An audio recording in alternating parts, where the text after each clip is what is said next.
Welcome to Story Horizon. I'm the storyteller, here to help you drift into a peaceful sleep tonight. Before we begin, take a moment to like the video and subscribe to the channel for more soothing stories. And let us know in the comments where you're tuning in from. Now, settle in, take a deep breath, and let yourself relax. Let's begin our journey. Story 1. It was a summer night in Paris, and the Seine was alive with whispers. I wandered along its banks, drawn by the soft glow of streetlights and the murmur of the river. As I walked, the bridges stretched before me, each one a chapter of history, a quiet witness to centuries of lovers, dreamers, and revolutionaries who'd crossed them. First, there was the Pont Neuf, the oldest bridge in Paris, ironically named New. Built in the 16th century, it stands as a bold reminder of the city's resilience, connecting the two banks of the Seine with Ile de la Cite at its heart. People say if you lean over its stone railings and close your eyes, you can feel the pulse of old Paris, where carriages clattered across cobblestones and horse hooves echoed. I tried it, leaning against the smooth, cool stone, my mind flickering back to a different era. Here, Henri IV had once ridden, claiming this bridge as his pride. Now, tourists and Parisians alike crowded it, gazing at the monuments that guard the city's legacy. Still, it felt as if I touched a fragment of Paris's unbreakable spirit. Continuing downriver, I crossed the Pont des Arts, a more recent addition to the Parisian skyline, built in 1804 as the first metal bridge in the city. Originally built to match the Grand Louvre on one side and the Institut de France on the other, it wasn't the iron structure that captivated me. It was what it had become over time.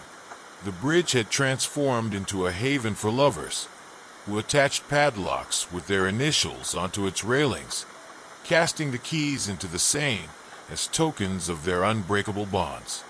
Though the city eventually removed the locks to protect the bridge, their legacy lingered in the air, an invisible weight of love stories whispered into the night.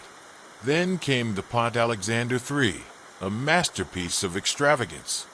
Walking across its lavish arch felt like stepping into a dream, with gilded statues of winged horses guarding each end. It was a gift from Russia, meant to symbolize the strength of Franco-Russian relations, a beacon of opulence amidst the Parisian skyline. As I strolled, I could almost picture dignitaries in polished suits and feathered hats passing through, nodding at each other with an air of diplomacy. The lamps flickered above, casting a golden light over the intricate carvings, and I paused to soak in the bridge's splendor. Beneath it, the Seine seemed to flow with an added elegance, reflecting the bridge's finery and casting ribbons of light onto the water. With night deepening, I found myself at the Pont de Berhakim, a bridge with two levels. Above, the metro roared past, while below, pedestrians strolled in quiet conversation. Its Art Deco style felt out of place among the older bridges, yet it had a charm all its own, famously captured in countless films.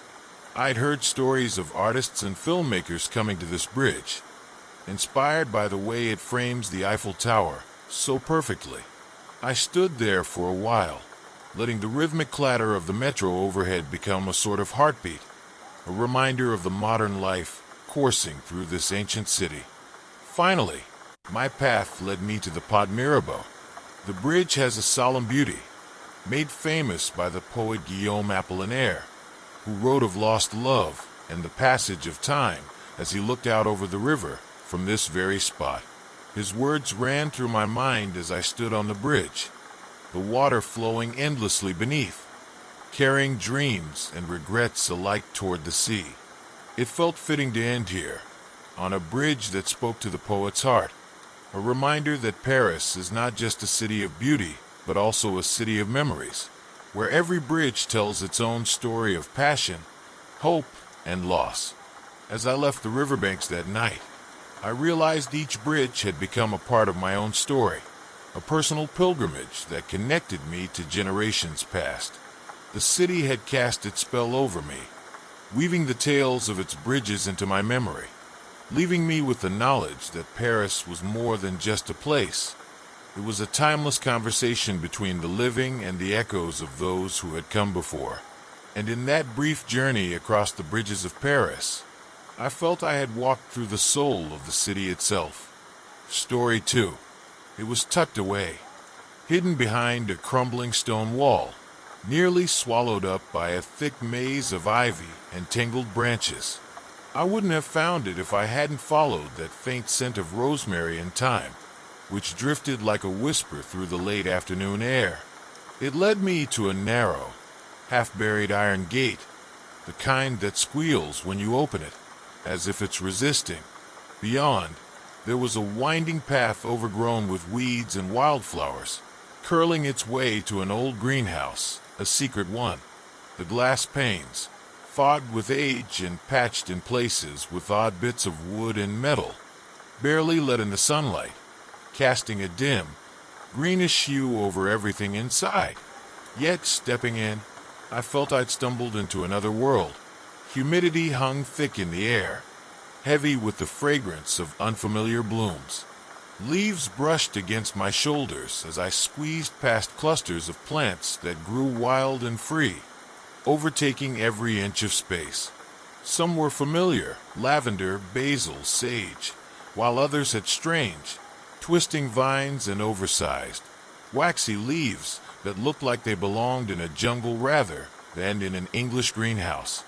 In the center, I spotted an old wooden workbench, layered with dried soil and dust, scattered with broken pots, trowels, and rusting watering cans. A few unopened packets of seeds lay scattered across the surface, their labels faded with time. It was as if the gardener had left just moments before, abandoning this forgotten world in a hurried rush. I couldn't resist opening one of the seed packets. Tiny, delicate seeds like miniature specks of black dust poured into my palm, and something about them felt oddly alive, as if they were just waiting for the right person to find them. I walked deeper into the greenhouse, brushing my fingers over the leaves as I went.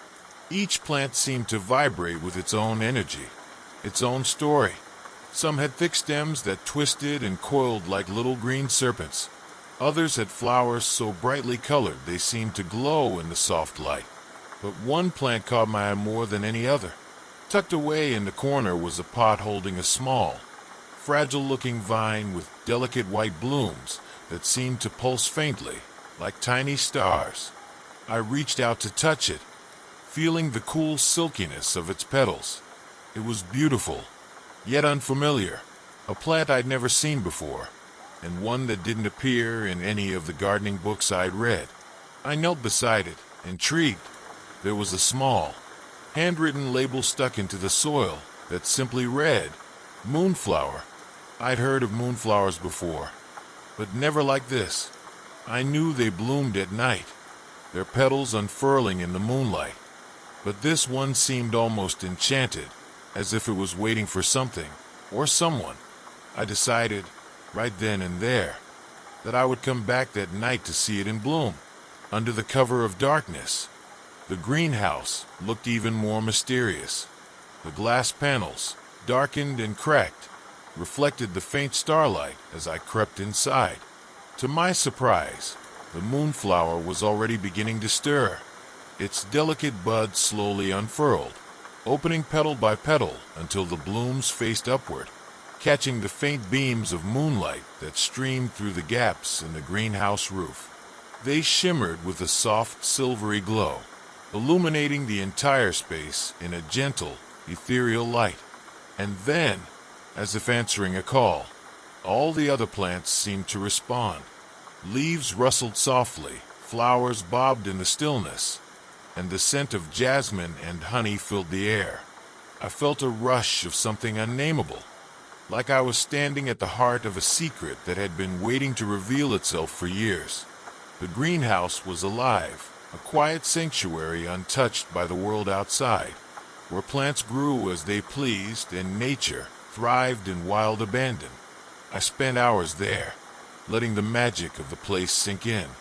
The moonflowers continued to glow, casting faint shadows across the floor, until finally, as dawn's first light began to creep over the horizon, they folded their petals back up, retreating from the sun.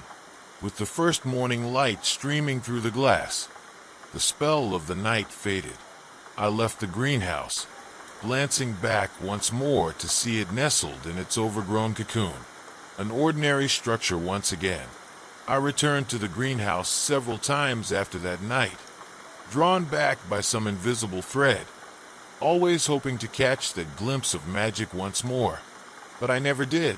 Still, every time I catch the faintest whiff of thyme or rosemary on the wind, I think of that hidden greenhouse, of the moonflowers glowing in the dark, and of the secrets the plants seem to hold.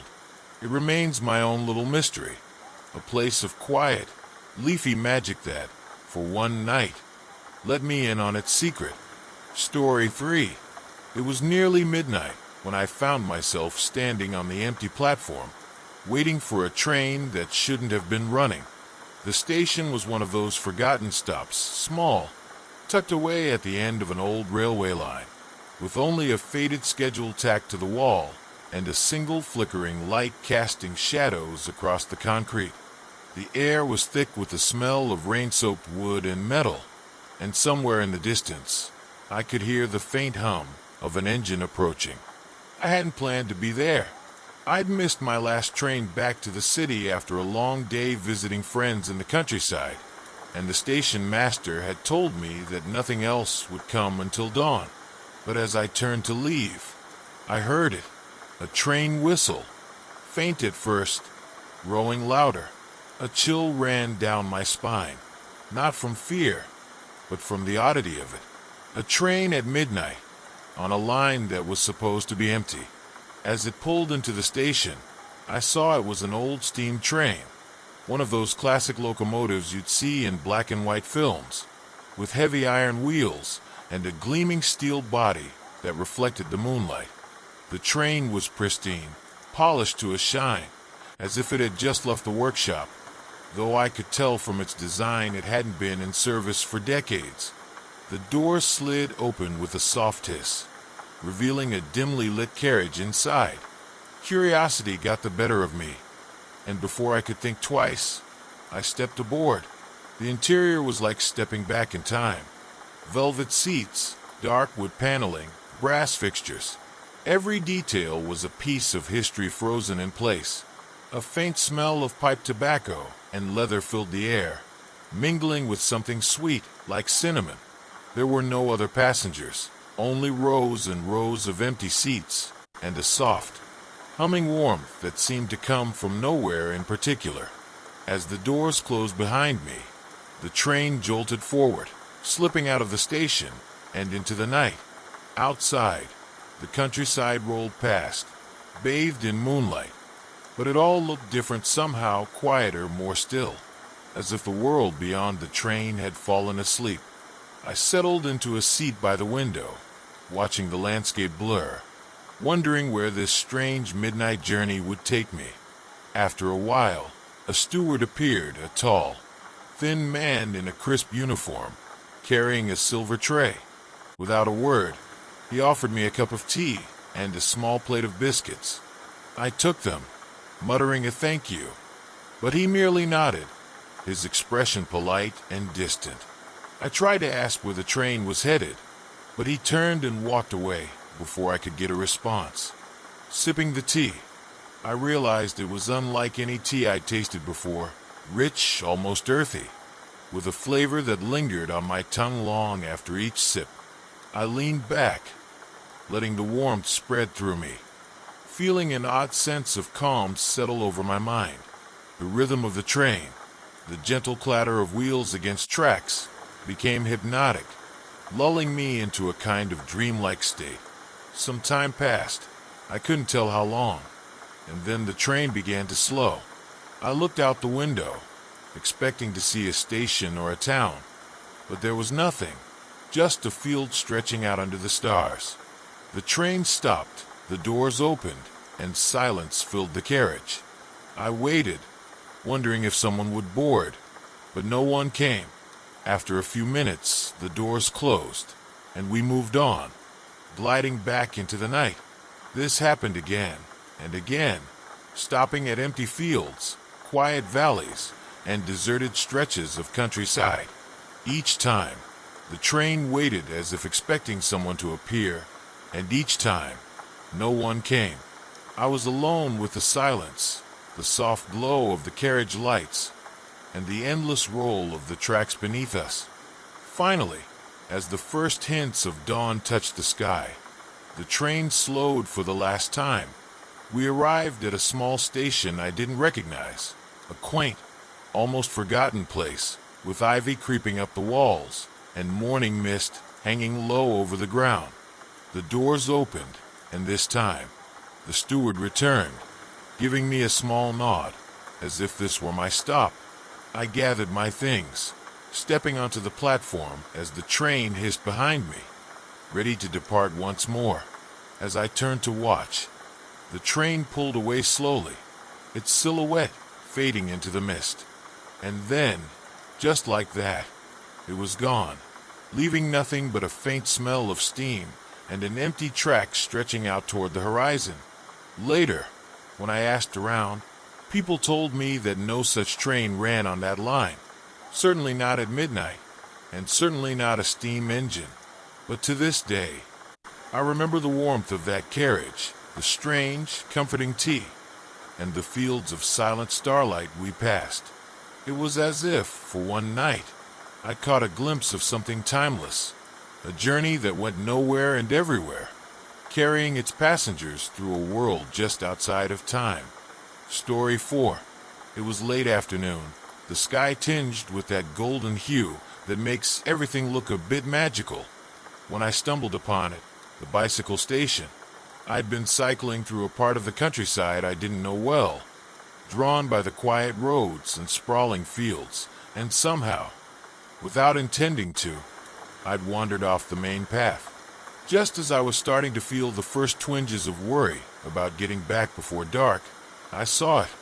An old, ivy-covered building nestled at the edge of a cluster of trees, with a hand-painted sign that simply read, "The Bicycle Station." Curiosity got the better of me, so I rolled up and propped my bike against the wall. The building looked like it hadn't been touched in years. Its brick walls were weathered, and the roof was patched with a mix of old shingles and tar. But there was something inviting about it, a sense that this place had stories to tell. I opened the creaky wooden door and stepped inside, feeling as if I had entered a time capsule. The first thing I noticed was the smell, an oddly comforting blend of metal, oil, and old leather. The room was dim, lit only by the dusty beams of sunlight filtering through high windows. But as my eyes adjusted, I saw them, bicycles, rows and rows of them, lining the walls, hanging from the ceiling, stacked in every available corner. There were old-fashioned penny farthings, sleek racing bikes, sturdy mountain bikes, and rusty, dented frames that looked like they'd been ridden through storms and mud and back again. Each one seemed to have its own personality, its own story.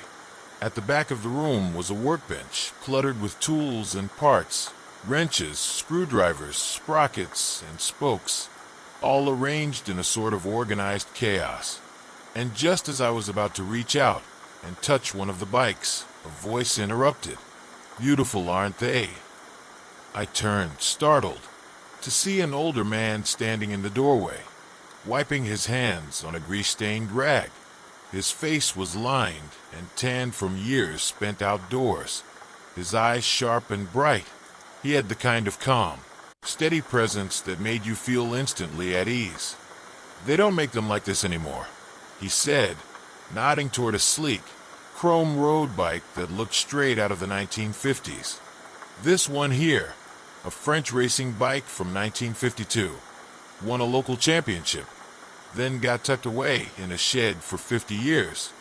I nodded, feeling like I'd stumbled into a treasure trove.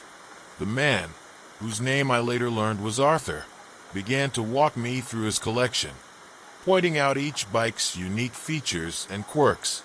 There was an old Dutch cargo bike with a wide front rack, used by a florist who'd cycled it all over Amsterdam.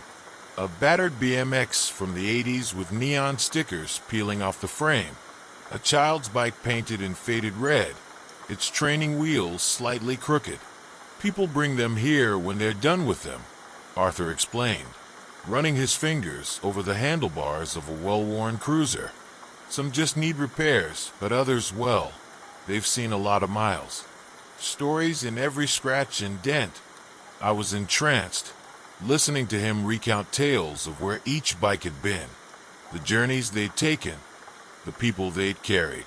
It was as if he'd collected not just bicycles, but memories, each one waiting to be set free. I felt the weight of those stories, a sense of lives lived, miles traveled, sunsets watched from saddles, and morning rides through foggy fields. Then Arthur did something that surprised me.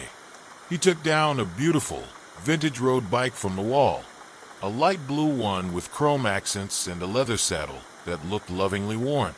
This one, he said, looking at me with a knowing smile, could use a rider. Before I knew it, he'd adjusted the seat and handed it over, gesturing for me to take it outside. I couldn't resist. The bike felt light and responsive beneath me, and as I pushed off, it was like I'd slipped into a different era. The tires hummed against the pavement, the gears clicked with precision, and I rode down the narrow path leading away from the bicycle station, feeling a rush of freedom I hadn't felt in years. I rode until the sun dipped below the horizon, casting the fields in a warm, amber glow. When I finally returned, breathless and exhilarated, Arthur was waiting by the door, a look of quiet satisfaction on his face. He didn't say much, just nodded and helped me put the bike back in its place. I left the bicycle station that evening feeling lighter somehow, as if I'd been given a small gift. Arthur had shown me that a bike isn't just a means of getting from one place to another.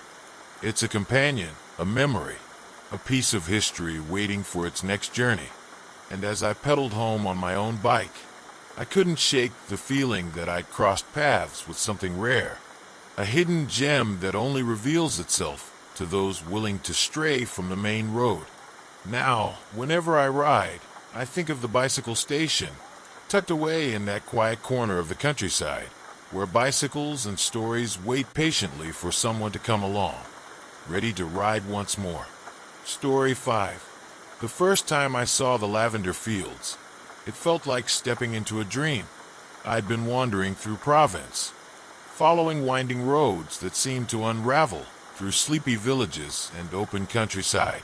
Late one afternoon, a local farmer pointed me toward a field just outside the village. "It's nearly harvest," he said, eyes twinkling. "You'll want to see it before it's gone." I set off with only a vague idea of where I was going. But soon enough, I caught the scent, a soft, earthy fragrance that hung in the air like a promise. And then, there it was, a vast expanse of purple stretching out as far as I could see, rippling under the breeze as though the earth itself was breathing. Row upon row of lavender plants, their violet blooms vivid against the green hills, swayed gently, filling the sky with the sweet, calming scent of 1,000 blossoms. I wandered into the field, feeling as though I'd crossed into another world. The lavender buzzed with life, bees darting from bloom to bloom, butterflies hovering like tiny, vibrant dancers, all drawn to the fragrance and color as much as I was. Every step I took seemed to release more of the lavender scent, until I was wrapped in it, each breath filling my lungs with a soft, floral perfume. I found a small path between the rows and let it lead me deeper into the field, the plants brushing against my arms as I walked. As I moved through the lavender, I spotted an old wooden cart left at the edge of the field, its wheels sunken slightly into the soil. Inside were bundles of freshly cut lavender, tied with twine and stacked in neat piles. I ran my hand over one of the bundles, feeling the delicate, dry flowers crackle under my fingertips. The sight of that cart, filled with fragrant purple, made me think of all the hands that had carefully tended and harvested these plants over the years. Generations of farmers bringing their yield to market, the scent of lavender lingering on their clothes and in their homes. I sat down beside the cart, closing my eyes to listen. The fields were alive with the hum of bees and the rustling of leaves, an endless lullaby that made time slow down. It was as if the field held its own rhythm, a gentle heartbeat that pulsed in harmony with the land and sky. I sat there, breathing in the lavender-scented air, feeling the warmth of the earth beneath me, and for a moment, all the worries and noise of life seemed to drift away. An older woman eventually came into view. Her straw hat pulled low over her eyes, a basket slung over her arm. She moved slowly and deliberately, pausing at each plant with a practiced eye, gently testing the blooms between her fingers. She noticed me watching and gave a small, warm smile. We struck up a conversation, and she explained that her family had been tending these fields for generations. "Lavender is in our blood," she said, laughing softly. "We care for it, and it cares for us." She offered me a sprig of lavender from her basket, and as I took it, she explained that each harvest was more than just a season's work. It was a tradition, an inheritance. She described how they distilled the lavender into oils, how each bottle captured the essence of the land itself, as if a little piece of Provence could be carried anywhere in the world. Her hands moved gently over the plants, each touch tender, almost reverent, and I could see that this field was more than just a crop to her. It was a connection to her past, her heritage, her family. The sun began to dip low, casting the field in shades of amber and violet, and I knew it was time to go. I stood up, taking one last, deep breath of the lavender-filled air, feeling the weight of its peace settle over me. As I turned to leave, the woman waved a gentle farewell, and I felt as though I was carrying a piece of the field with me, the scent woven into my clothes, into my skin. To this day, whenever I catch the faintest scent of lavender, I'm transported back to that afternoon in Provence, standing among the rows of purple under a golden sky. I remember the hum of bees, the feel of the soil beneath my feet, and the warmth of a stranger's smile. The lavender fields were more than beautiful. They were timeless, a reminder of life's simpler, quieter moments, where the world feels just a bit softer, and every breath is filled with calm. Story 6. I hadn't planned on going to the city lookout that night. It was one of those evenings where the air was thick and restless, the kind of night that makes you want to be anywhere but indoors. After hours of wandering the streets, following the flow of people and lights, I found myself at the base of that winding path leading up the hill, the one I passed 100 times, but never bothered to climb. Something drew me to it that night.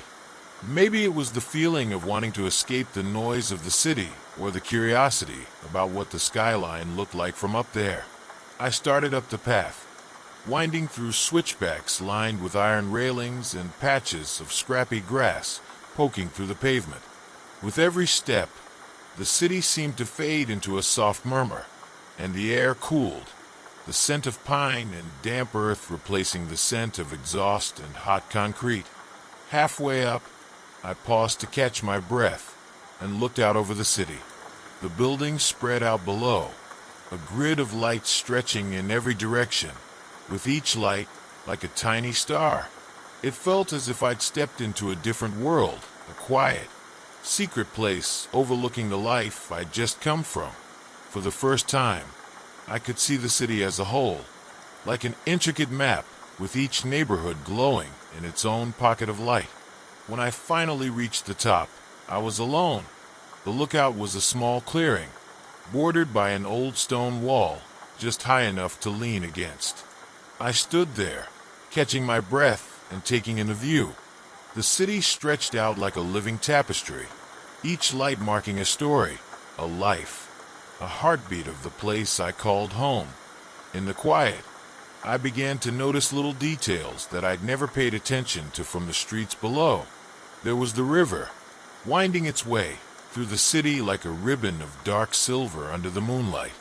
Bridges arched over it, tiny threads connecting one side of the city to the other. Cars moved along the streets like glowing ants, headlights trailing in steady streams, carrying people to unknown destinations. It felt surreal, watching the city from this distance, a world alive with movement and sound, yet completely silent from where I stood. Then I noticed someone had left a pair of binoculars hanging from a hook on the wall. I picked them up, the lenses cold against my skin, and scanned the city below. Through the binoculars, the details sharpened, and I could see people moving. Tiny figures in tiny worlds. Someone jogging along the river path, a couple laughing as they crossed the street, a lone figure sitting on a park bench. Each person was caught in their own moment, unaware that someone from above was watching. As I continued to look, I noticed a small cafe tucked on a corner, its sign glowing softly. Inside, people were gathered around tables, talking and laughing, their gestures animated and alive. I wondered what brought them there on this night. Whether it was a planned meeting or a spontaneous decision, a celebration or an escape, each person was a stranger. Yet somehow, watching them from this distance, I felt connected to them, as if I, too, was part of this web of stories and lives playing out below. I lingered at the lookout for a long time, lost in the stillness. There was something grounding about being up there, watching the city from afar. It made me feel both small and infinite, like I was a part of something bigger, something that extended beyond my own little corner of the world. The city was vast and chaotic, yet from up here, it seemed to make sense, like every light and every shadow fit perfectly together. Eventually, the chill of the night began to seep in, and I knew it was time to head back. But as I walked down the path, the city felt different. Every street, every building, every light felt like it held a secret, a small piece of the larger story I'd glimpsed from above. Since that night, I go to the city lookout whenever I need to clear my mind. It's become a quiet ritual, a place to reconnect with myself, and remember that no matter how tangled life gets, there's always a place to step back, to see things from a new perspective. The lookout taught me something simple yet powerful. Sometimes, all we need to do is find a different view, to step away from the noise and let the world reveal itself, piece by piece, under a vast, silent sky. Story 7. The beach house was tucked away at the end of a long, winding road, half hidden by dunes and wild grasses that seemed to grow as they pleased. I found it on a whim one summer, during a weekend trip that had been meant for something else entirely. I hadn't planned to stay, but as soon as I saw the weathered clapboard siding, the broad wraparound porch, and the worn wooden steps leading down to the sand, I felt an unexplainable pull. Something about the place made me want to drop everything, settle in, and let the waves do the talking for a while. It wasn't a grand house, by any means, just a small, single-story cottage, with a shingled roof that had faded to a pale gray and windows that rattled a little in the breeze. But there was an inviting simplicity to it, like it had been there forever, quietly watching over the waves, content to let the world come and go. The first evening, I sat on the porch and watched the ocean stretch out endlessly before me. The sun was dipping low, casting the sky in shades of pink and gold, and the sound of the waves had a rhythm to it that made everything else fade into the background. I felt the day's weight slip away, replaced by the salty breeze and the soft crunch of sand beneath my feet. There's something about a place like that, one where the only things that matter are the tides and the wind and the sun tracing its path across the sky. Inside, the house was simple and sparse. The walls were painted white, and the floors were bare wood, smooth from years of sandy feet coming in and out. There was a low table in the main room, a few mismatched chairs, and a faded blue sofa that seemed to sink just right when you sat in it. The kitchen had an old gas stove and a few cast iron pans hanging on the wall, each one seasoned and well-loved. A stack of chipped mugs sat by the sink, next to a small collection of seashells someone had placed on the windowsill, as if they'd been set there just for the sunlight to catch. The best part, though, was the bedroom at the back of the house. Its windows opened directly onto the beach, and each night, the sound of the waves rolled in through the open panes, like a lullaby the ocean had written just for that place. I slept with the windows open, letting the breeze carry in the smell of salt and seaweed, the rhythmic crashing of the surf lulling me into the deepest sleep I'd had in years. Mornings at the beach house were something else entirely. The sunlight poured through the windows, filling the house with a soft, golden glow. I'd wake up to see the sky a pale blue, the waves catching the morning light, and I'd wander out to the beach, toes sinking into the cool sand. I'd walk along the shore, collecting bits of driftwood and watching as the gulls circled above, diving now and then to catch something glinting just beneath the surface. Time slowed to a gentle crawl. Hours drifted by without urgency, each day blending into the next. The days passed like that, a blur of sunrises, sunsets, and everything in between. I'd spend afternoons reading on the porch, feeling the sun warm my skin, or napping on that old sofa, lulled by the sound of the waves. I even learned to cook a few things on that old gas stove. Simple meals of fresh fish and vegetables, the kind of food that tastes better because you've spent the day outdoors, soaking up the sea air. One evening, I found a journal tucked into a corner shelf, left behind by someone who'd stayed before me. Inside were pages filled with sketches of the coastline, rough outlines of seabirds and crabs, and a few scattered notes about the tides and weather patterns.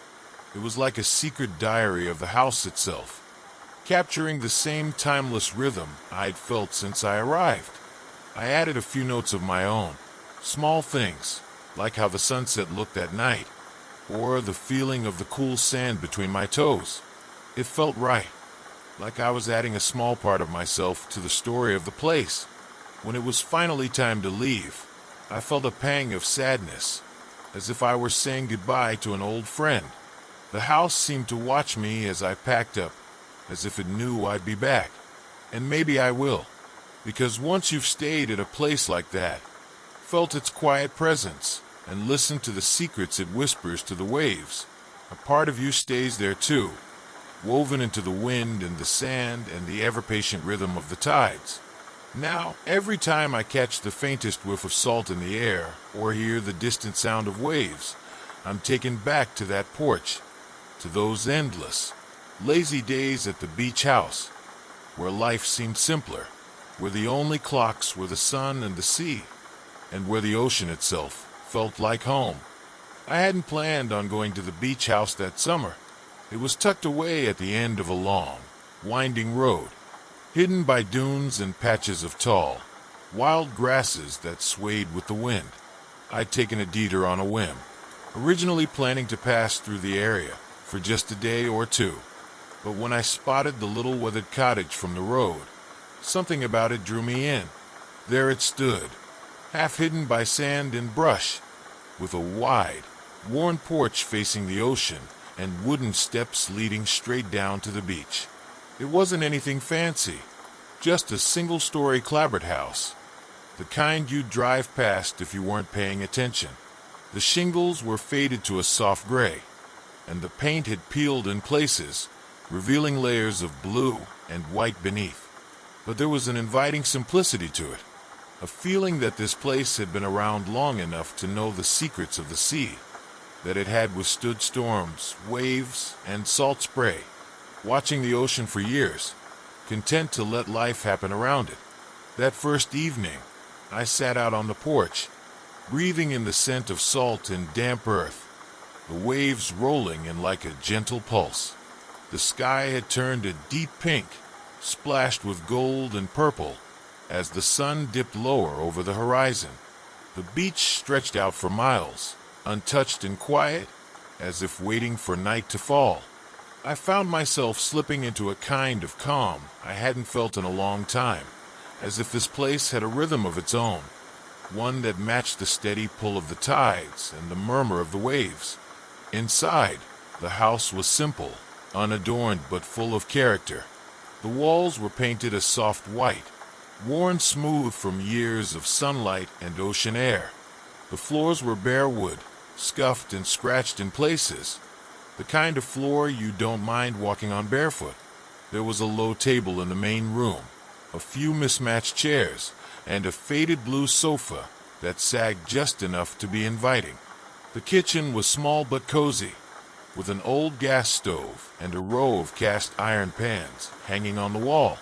By the sink, there was a collection of seashells arranged along the windowsill, as if someone had gathered them from the shore and set them there, just to watch them catch the light.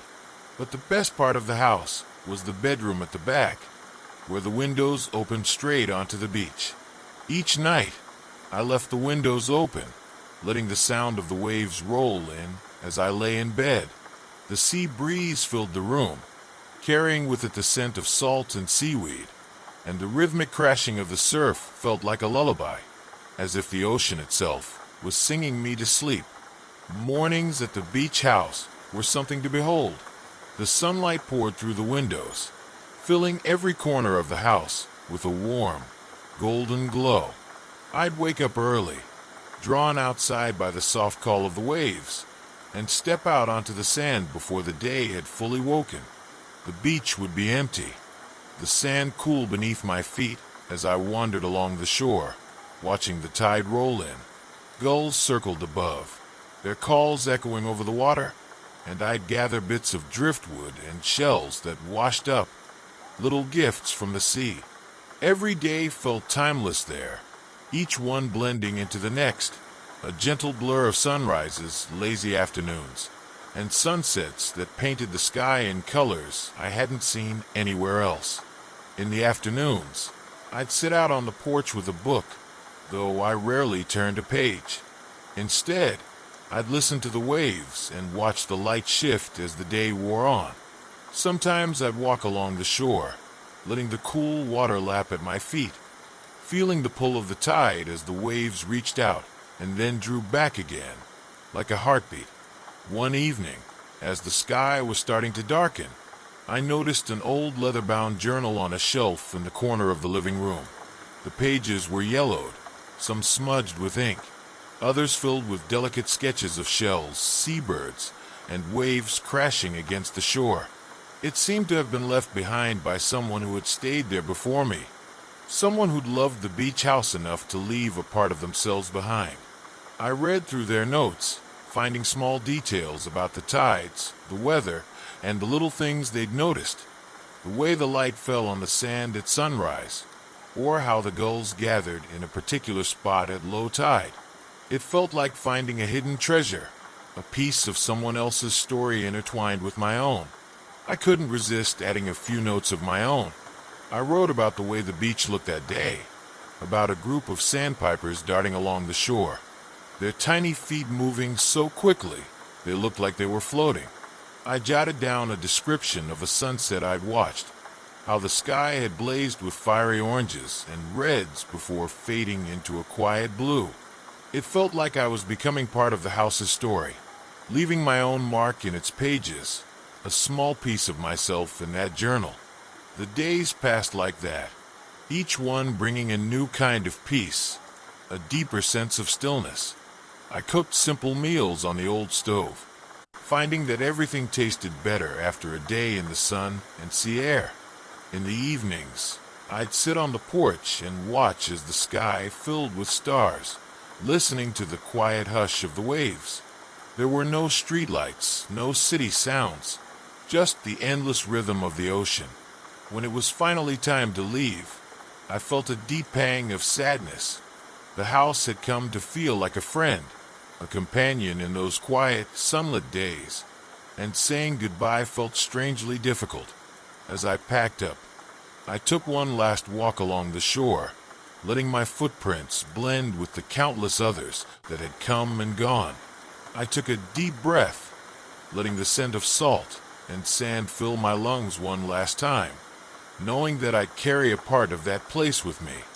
Even now, when I catch the faintest whiff of salt in the air, or hear the sound of waves crashing, I'm taken back to those quiet days at the beach house. The feeling of warm sand underfoot, the cool sea breeze, the sound of the ocean as it whispered its secrets to the shore. It's a memory that lives on, woven into the fabric of my life, a reminder of a place where time seemed to stand still, and where, for a little while, the only thing that mattered was the steady rhythm of the waves, the sun, and the endless stretch of sand. Story 8. I found the tea garden by accident, tucked away behind an unmarked wooden gate at the end of a narrow alley. It was the kind of place you'd walk right past, unless you were looking for it. Hidden between a row of ivy-covered walls and old brick buildings, I'd been wandering the city, trying to escape the noise and crowds, and the soft scent of jasmine wafting through the air drew me in. Pushing open the gate, I stepped into what felt like a different world. The garden was small but lush, filled with flowering shrubs, twisted vines, and tiny stone pathways that wound between clusters of plants. There was a quiet fountain in the center, its soft trickle adding a gentle rhythm to the stillness. I could hear the faint chirping of birds and the distant hum of the city, muffled by the thick greenery that surrounded the garden. It was as though I'd stumbled into a sanctuary hidden within the city, a place that seemed to hold its breath, waiting for someone to discover its secrets. At the edge of the garden, a small tea pavilion stood, shaded by the branches of an ancient oak tree. The wood was dark and polished, and there were a few tables scattered under the canopy, each with a small ceramic pot and a pair of delicate porcelain cups. A few people sat here and there, sipping their tea in comfortable silence, as if bound by an unspoken understanding that words weren't needed in this place. A woman appeared from behind the counter, a soft smile on her face. She had an air of calm about her, as if she belonged to the garden itself. She led me to a table near the fountain and handed me a simple menu with teas I'd never heard of before: Dragon Pearl Jasmine, Golden Monkey, Silver Needle. Each name felt like a tiny story, an invitation to taste something rare, something with a history all its own. I chose a green tea with a name I couldn't quite pronounce, and she nodded, disappearing behind a curtain with the soft shuffle of a practiced grace. I settled into my chair, letting the peace of the garden sink in. The scent of blossoms filled the air, mingling with the faint earthy smell of the damp soil and moss-covered stones. The fountain's gentle flow created a soothing backdrop, and I found myself relaxing, my shoulders sinking as the noise of the city faded even further. I realized I hadn't felt this calm in a long time. When the tea arrived, it came in a small pot, steam rising softly from the spout. The woman poured a bit into my cup, and I watched as the pale green liquid swirled, catching the light before settling. I took a sip, feeling the warmth spread through me, the subtle, grassy flavor unfolding on my tongue. It was unlike any tea I'd tasted before, delicate yet rich, with a faint sweetness that lingered after each sip. As I sat there, the world seemed to slow down. Time slipped away, and the garden held me in a gentle, unhurried embrace. Each sip of tea felt like a small meditation, a way of grounding myself in the present, of savoring something simple and perfect. I watched as the light shifted, filtering through the leaves and casting dappled shadows on the ground. A butterfly drifted past, settling on a flower, its wings shimmering as it basked in the sunlight. The other visitors, too, seemed wrapped in their own worlds. An elderly man with a book, a young woman sketching in a notebook, a couple sharing a quiet smile over their cups. No one seemed in a rush, as if everyone here had instinctively agreed to let the garden set the pace. At some point, the woman returned with a small dish of tiny tea cakes, delicate as the porcelain cup in my hand. She placed them beside me with a nod, leaving me to enjoy them in peace. I took a bite, savoring the light sweetness, the subtle flavors of almond and lavender blending with the tea. I don't know how long I stayed there, listening to the fountain, watching the shadows lengthen, breathing in the floral scents that drifted on the breeze. When I finally rose to leave, it felt as though I were leaving behind a small piece of myself, as if the garden had gently taken away my worries, absorbing them into its quiet, leafy heart. I've returned to the tea garden many times since that first afternoon, always drawn back by its quiet magic. It's become my little sanctuary, a place where time stands still and the world feels softer. And each time I sip my tea, surrounded by the green leaves and the gentle murmur of the fountain, I'm reminded of that first visit, of the peace that wrapped around me like an old friend, of the way a simple cup of tea can connect you to something timeless, something deeply comforting, hidden away in the heart of the city. I found the tea garden by accident one busy afternoon, hidden behind an unmarked wooden gate at the end of a narrow, winding alley. It was one of those hidden corners of the city, the kind of place you'd never notice unless you were searching for something else entirely. I'd been wandering the streets, trying to escape the noise and rush of the city for a while, and the faint scent of jasmine and fresh greenery drifting through the air caught my attention, guiding me to a place I hadn't known existed. The gate creaked open, and I stepped inside, leaving behind the city's hum for a world entirely different.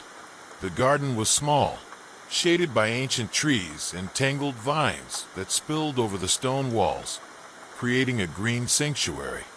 Flowers and soft, pastel colors were tucked between the shrubs, filling the air with the perfume of lilac, chamomile, and something I couldn't quite place, earthy and comforting, like wet moss or an old forest.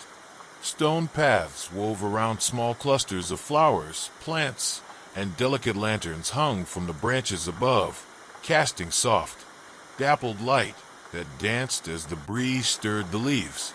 In the center of it all was a little fountain, its gentle trickling filling the space with a calm, rhythmic melody that made the garden feel timeless, like it had always been there, a quiet refuge hidden away from the rush of the outside world. I felt as if I'd walked into a secret, a quiet nook of the city that had waited patiently to be found. Near the fountain, there was a small tea pavilion made of dark, polished wood, its roof arched and painted with delicate patterns that had faded slightly over time. A handful of tables were arranged beneath it, each one draped with simple linen cloths and set with ceramic teapots and dainty porcelain cups. A handful of people sat here and there, each immersed in their own quiet moment. An elderly woman reading a book, a young man jotting notes in a journal, a mother with her small daughter sharing whispers over steaming cups. There was an unspoken understanding here, as if everyone who entered knew to leave their noise and hurry at the gate. A woman emerged from behind a small counter near the pavilion, her steps soft and unhurried. She had an ageless look about her, a serene smile that seemed to belong to the garden itself. She gave me a welcoming nod and gestured to a table near the fountain. I sat, feeling a strange calm settle over me, as if this place was gently letting me in, asking for nothing but presence. The woman brought me a small menu, filled with names of teas I'd never heard before: Dragon Pearl Jasmine, Golden Monkey, White Peony, Silver Needle. Each name felt like an invitation to something rare and special, a story in a cup. I chose a green tea with a name I could barely pronounce, intrigued by its description of subtle sweetness with notes of fresh grass and ocean breeze. As I waited, I took in the details of the garden around me. There were small clay statues nestled among the plants, little figures of animals and mythical creatures, half hidden beneath leaves.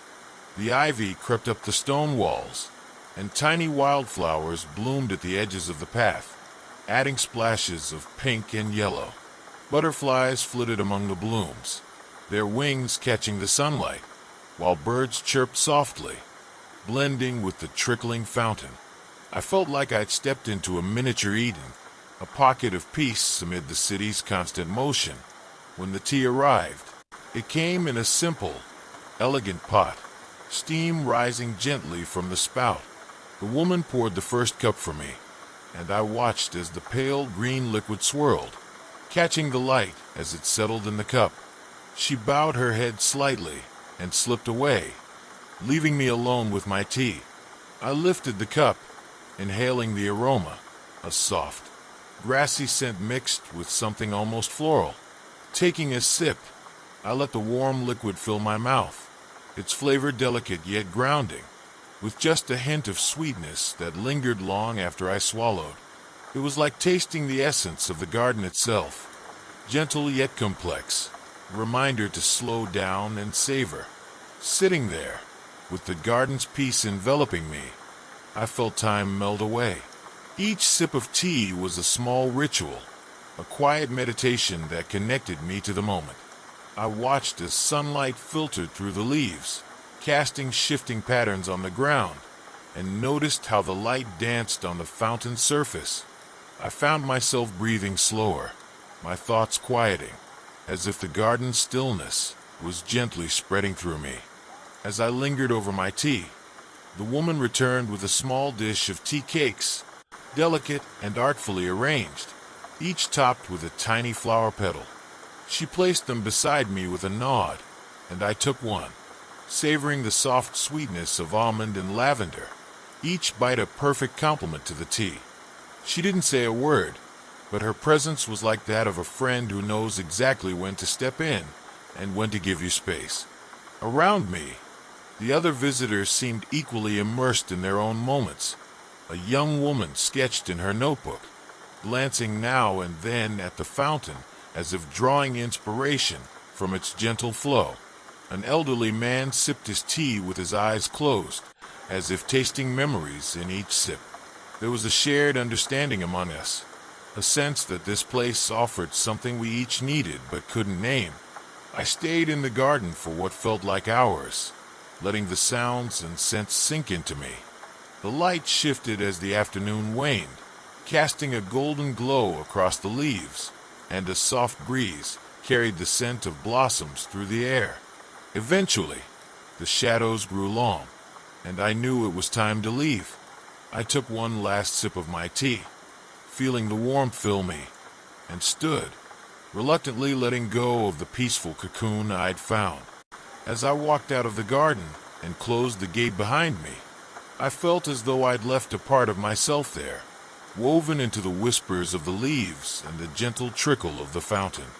The noise of the city returned as I stepped onto the street, but something in me had changed, as if the garden had left a quiet imprint, a reminder to slow down, to savor, to breathe. I've returned to the tea garden many times since that first visit, always drawn back by its quiet magic. It has become my little sanctuary, a hidden oasis where time feels soft and forgiving.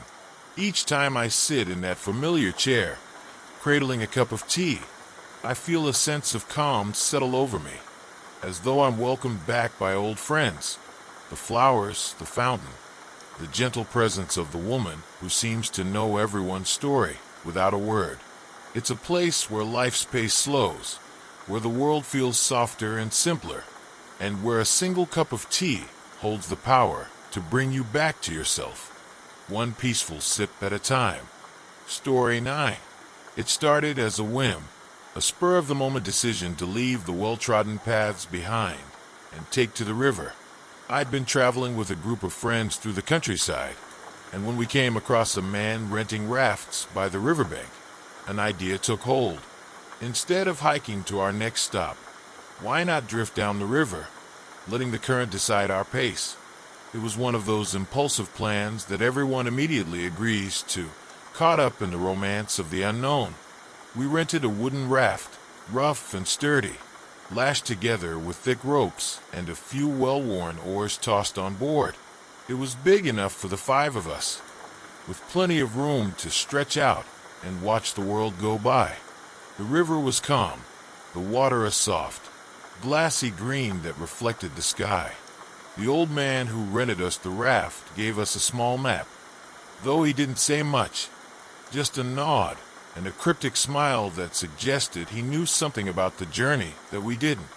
We set off with a few easy strokes, and soon enough, the river took over, carrying us downstream as trees lined either side, casting dappled shadows on the water. At first, there was an eager energy among us. We laughed, took turns paddling, and pointed out birds and fish darting beneath the surface. The river meandered slowly, bending through dense stretches of forest, with wildflowers dotting the banks and tall grasses swaying in the breeze. It felt like we drifted into another world, one untouched by roads or schedules, where time stretched out and softened. As the day wore on, a quietness settled over us, the kind that comes only when you've spent hours moving in the same rhythm as the world around you. We fell into a natural pace, taking turns on the oars, but mostly just drifting, letting the river carry us. The conversation lulled, replaced by the soft sounds of water lapping against the wood and the distant calls of birds echoing through the trees. The sky shifted above us, clouds drifting lazily, their reflections rippling across the surface of the river. At one point, we came upon a stretch of open water where the river widened, giving us a view of the distant hills. We could see cows grazing, their movements slow and deliberate, completely unaware of us passing by. The sun was starting to dip lower, casting everything in a warm, golden light that made the river shimmer. We decided to let the raft drift to a stop, dropping the anchor to take a break and soak in the moment. We lay on the raft, watching as the sky deepened to shades of amber and rose, each of us lost in our own thoughts. It was a rare kind of silence, one that didn't feel empty, but rather full, filled with the quiet presence of the river and the world around us. I remember lying back, feeling the rough wood beneath me, watching the clouds shift overhead, feeling entirely at peace. As the sun dipped below the horizon, we started to paddle again, the river pulling us further along into the growing dusk. Fireflies appeared along the banks, their tiny lights blinking in the shadows. The river's current had grown stronger, and we moved swiftly now, winding around bends that appeared out of the dark like small surprises. The river felt different at night, still, yet alive with soft sounds, the occasional splash of a fish or the rustling of leaves. By the time we saw lights flickering in the distance, signaling the approach of a small village, we were exhausted but exhilarated. It felt as though we'd been traveling for days, though it had only been one. The village appeared as if by magic, small cottages with warm lights glowing in their windows, their reflections shimmering in the water. We paddled to the riverbank, pulling the raft up with aching arms and tired smiles, grateful for solid ground. The villagers were kind, offering us food and a place to rest, curious about our journey down the river. We sat together that evening around a fire, sharing stories and laughter, our voices blending with the soft night sounds.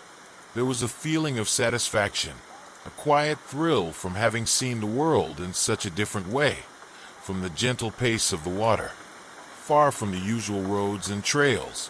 When I look back on that journey, I remember it not as a series of moments, but as one long, flowing day, a day shaped by the river's rhythm, by the peaceful silence we shared, by the way the light changed from morning to evening, and the way we drifted through it, together. The raft journey taught me something simple but profound, that sometimes the best way to experience the world is to let go. to surrender to the current and let the river carry you exactly where you need to go. It started on a whim, a spur-of-the-moment decision to trade the familiar, well-worn trails for the unknown pull of the river. My friends and I had been hiking through the countryside, looking for new landscapes to explore. We'd heard rumors of a wide, lazy river that wound through the hills, slipping past fields and forests, vanishing into the distance. So when we came across a man renting rafts by a narrow riverbank, the idea took hold. Why not float downstream instead of hiking? Why not let the river set our pace? The old man was lean and wiry, with a sun-weathered face and a slight grin that hinted he knew more than he was letting on. He didn't say much, just handed us a small, roughly sketched map and a nod, his eyes crinkling in the corners as he watched us clamber onto the raft. "Just follow the river," he said simply, with a final wave, as if that was all we needed to know. Then he gave the raft a gentle push, and before we knew it, we were drifting away from the bank, carried by the river's quiet current. The raft itself was a sturdy, patched-up wooden affair, its boards slightly uneven but bound together with thick, reliable ropes.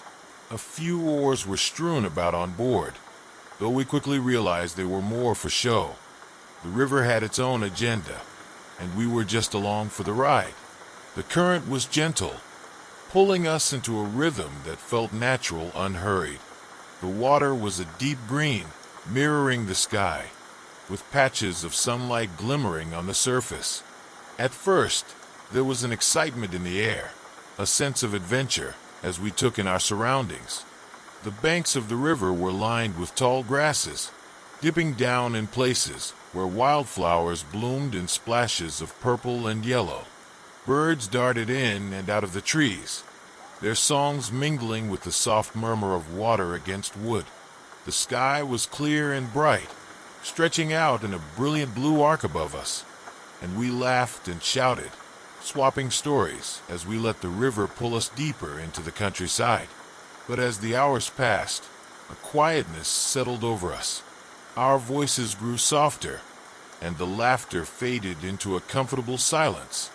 The river seemed to lull us into its own rhythm, a slow, steady beat that matched the gentle sway of the raft.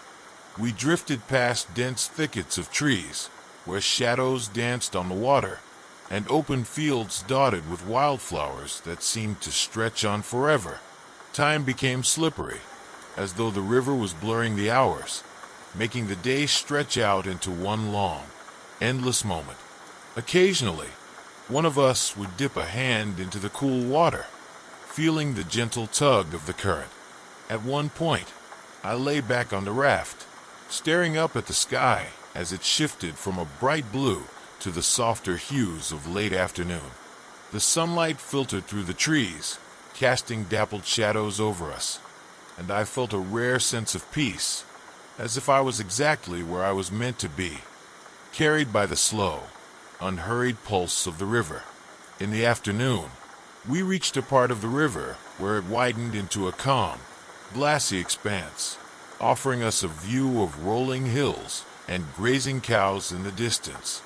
The sun was dipping lower, casting a warm, golden glow over everything.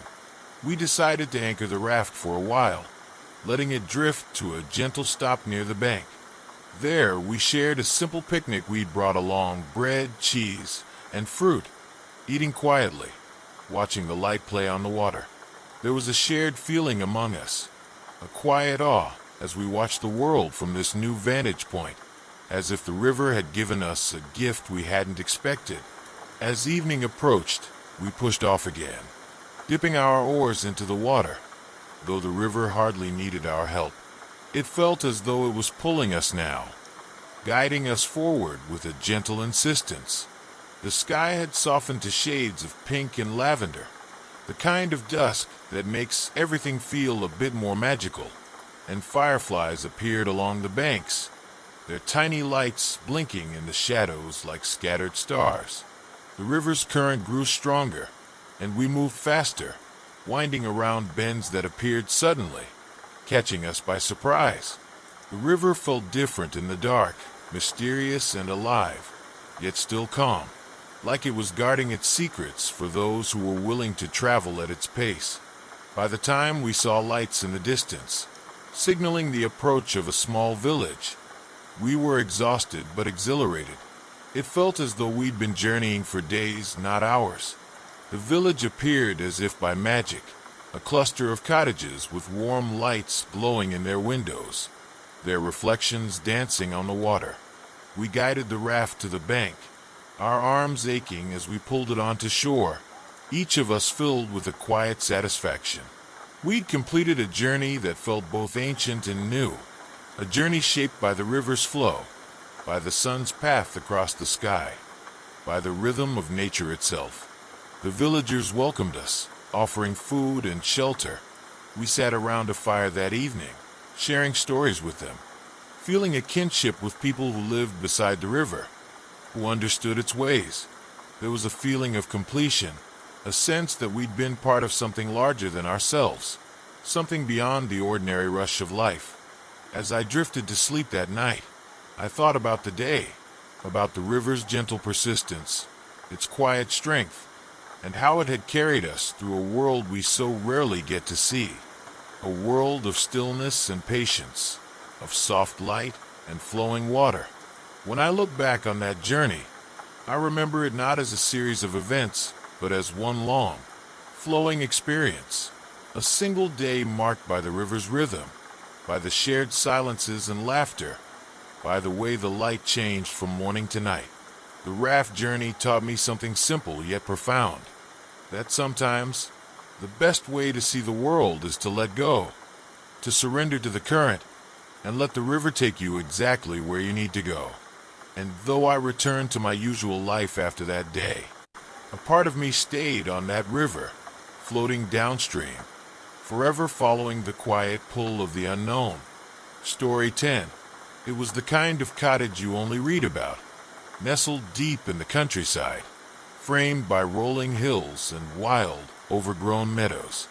I found it almost by accident on a weekend escape from the city, where I'd been craving quiet and green space and a chance to disconnect. A friend had suggested the place, a small, unmarked cottage down an old, winding road lined with trees. It was owned by a woman named Eleanor, who left the key under a flower pot and gave directions that relied more on landmarks than street names. Turn left at the old oak tree, she'd written. If you pass the red barn, you've gone too far. The moment I arrived, I felt as though I'd stepped into another world. The cottage was small and unassuming, with ivy creeping up its stone walls and flowers bursting out of every corner. A narrow path led up to the front door, lined with lavender and rosemary, filling the air with their fresh, earthy scent. The roof was thatched, and the windows had shutters painted a faded blue that perfectly matched the wild forget-me-nots scattered in the grass. I paused for a moment, just breathing it in, feeling a sense of calm settle over me like a warm blanket. Inside, the cottage was cozy and simple, furnished with worn, comfortable furniture and decorated with little touches that made it feel like a home. The living room had a stone fireplace with a few logs stacked beside it, and an old leather armchair sat nearby, its surface cracked but softened from years of use. A woven rug covered the floor, and shelves filled with books lined the walls, the spines faded and titles hand-picked over decades. In the kitchen, there were copper pots hanging on the wall, an old kettle on the stove, and a small collection of mismatched mugs on a shelf. The window above the sink looked out onto a garden filled with herbs and flowers, with bees lazily buzzing around as if they, too, were enjoying the slow pace of life here. The bedroom was simple but inviting, with a thick quilt draped over the bed and a vase of wildflowers on the nightstand. There was a sense of care in every detail, as if someone had taken the time to make this place a true retreat, a refuge from the noise and bustle of the world. I unpacked my things and made myself a cup of tea, settling into the armchair with a book from the shelf, feeling the weight of the city start to melt away. The cottage had a way of slowing everything down. The days seemed to stretch out, unhurried and gentle, marked only by the soft sounds of nature, the rustling of leaves, the distant calls of birds, the hum of bees in the garden.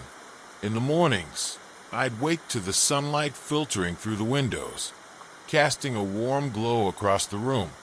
I'd slip outside with my tea, finding a spot on the small stone patio, watching as the mist lifted off the fields, revealing the green hills that seemed to roll on forever. In the afternoons, I'd wander the countryside, following winding paths that led through wildflower meadows and alongside babbling brooks. There was a small grove of trees nearby, where the air was filled with the scent of pine, and I'd often sit there for a while, just listening to the quiet, feeling like the world had paused around me. One day, I discovered an old stone wall covered in moss, and I sat there for hours, reading and watching the clouds drift lazily across the sky. Eleanor had left a note on the kitchen table with instructions to help myself to anything from the garden. So each evening, I'd gather a few vegetables, ripe tomatoes, fresh herbs, the occasional handful of berries, and prepare a simple meal in the tiny kitchen. Cooking felt different here. It was slower, more intentional, a pleasure rather than a chore. I'd eat at the small wooden table by the window, watching the sky turn from blue to gold to deep indigo, the stars emerging one by one in the vast, quiet sky. Nights in the cottage were magical.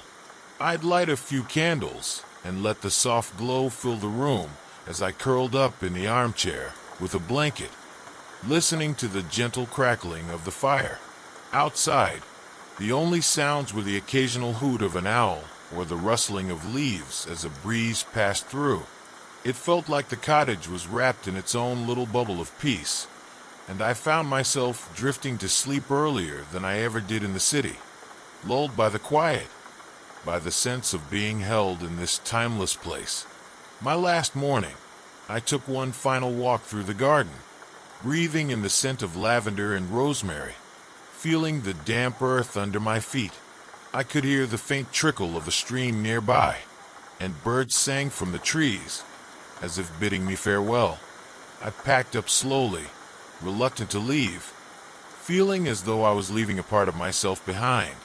As I drove away, the cottage faded into the distance, nestled among the fields and trees, its blue shutters and thatched roof just a small dot on the landscape.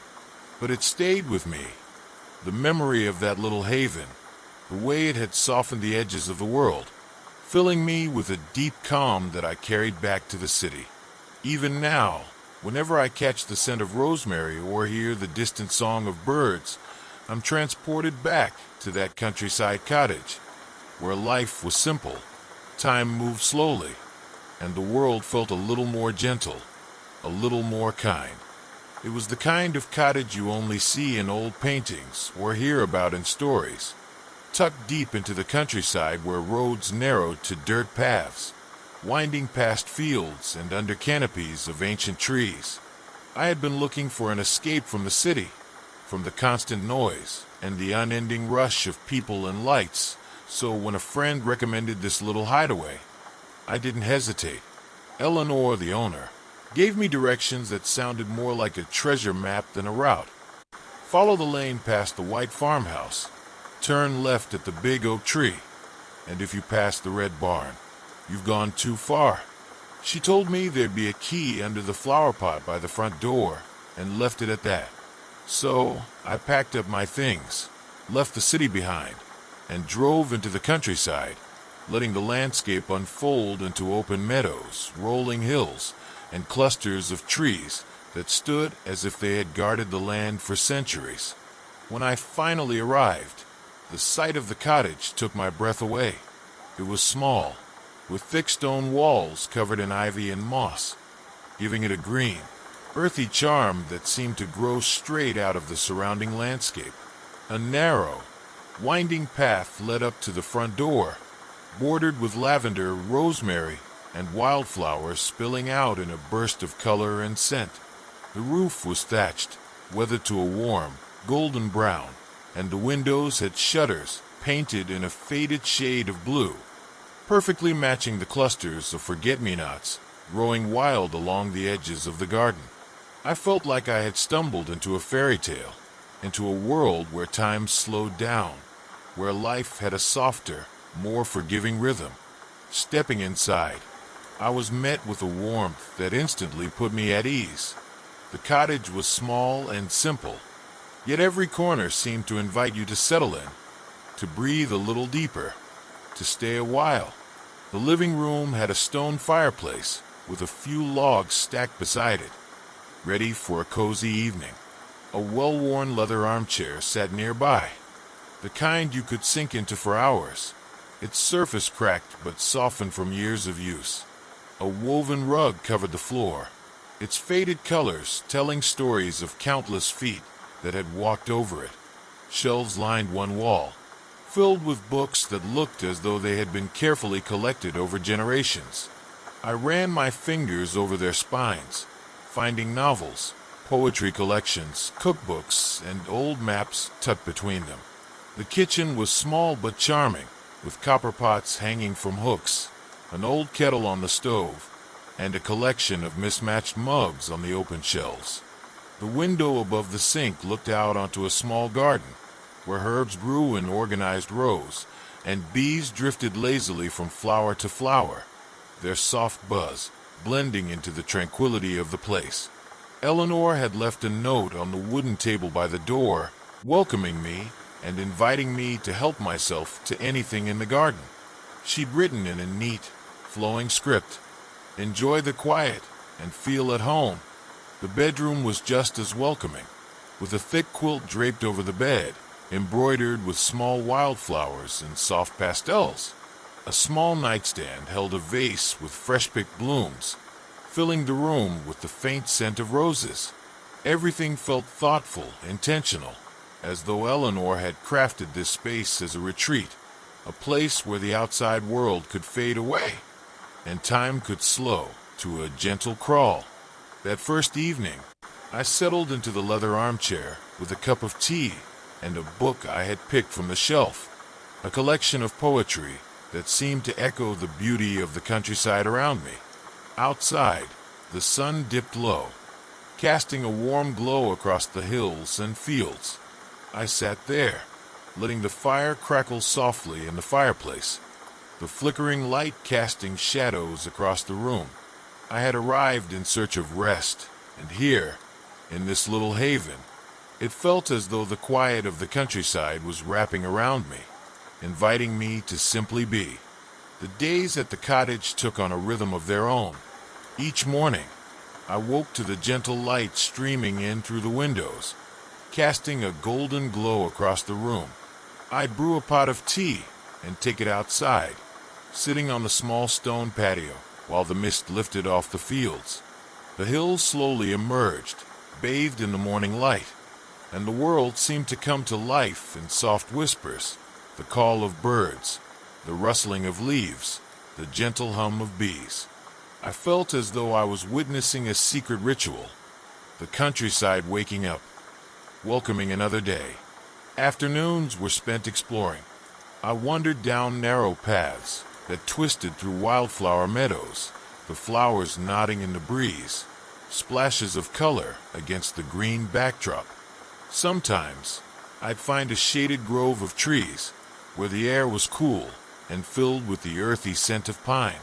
I'd settle there for a while, leaning against the trunk of an old tree, reading or simply watching the clouds drift by. One afternoon, I discovered an old stone wall covered in soft, green moss, and I sat there for what felt like hours, letting the peace of the place seep into me. In the evenings, I'd return to the cottage, gathering a few fresh vegetables and herbs from the garden as Eleanor had suggested. Cooking here felt different, like a ritual rather than a task. I'd prepare simple meals, fresh tomatoes, basil, a handful of greens, savoring the way the flavors seemed to carry the taste of the garden itself. I'd eat by the window, watching as the sky shifted from soft blue to gold, then deep indigo, the stars beginning to prick through the darkness, one by one. It was a quiet kind of magic, the way the world transformed as night settled in. Nights in the cottage were perhaps my favorite part of the stay. I'd light a few candles and let their soft glow fill the room, curling up in the armchair with a blanket and a book. Outside, the only sounds were the occasional hoot of an owl or the rustling of leaves as the night breeze swept through. The world outside felt far away, as though the cottage itself was wrapped in a cocoon of peace. I'd drift to sleep with the faint smell of lavender from the garden lingering in the air, feeling as though I was held in the calm of the countryside. On my last morning, I took one final walk through the garden, breathing in the scent of rosemary, thyme, and lavender. I could hear the faint trickle of a nearby stream, and birds sang from the trees, filling the air with a gentle, unhurried song. I packed up slowly, taking my time, reluctant to leave the cottage and the sense of peace it had brought me. As I drove away, watching the hills roll by, the cottage became just a small dot on the landscape, fading into the distance. But it stayed with me, the memory of that little haven, the way it had softened the edges of the world and filled me with a calm that I carried back to the city. Even now, whenever I catch the scent of fresh herbs or hear birdsong in the morning, I'm transported back to that countryside cottage, to the stillness and the quiet, to the place where life felt simple, where time slowed down, and where the world was gentle and kind.